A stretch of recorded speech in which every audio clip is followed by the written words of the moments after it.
guys আপনারা কি চিনেন সেই সাকিব খানের সেই নায়িকা হওয়ার ইচ্ছে ছেলেটার কেমনে কি শিখাইতেছে এখনই খুব খারাপ বানাইতেছে পরবর্তীতে কি হবে নিজেই টের পাবে তার মুখে আল্লাহটাই মানায় না তো ডরাবে কি এর মতো মহিলার ডরানোর মতো কিছু আছে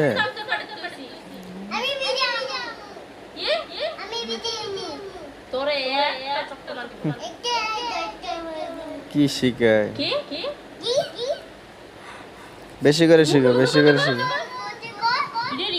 এখনই বেয়াদব বানাইতেছ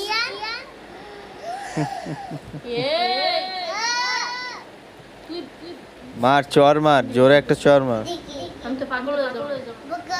তুই তো আগে থেকে পাগল সাকিব খানের নায়িকা হইতেছ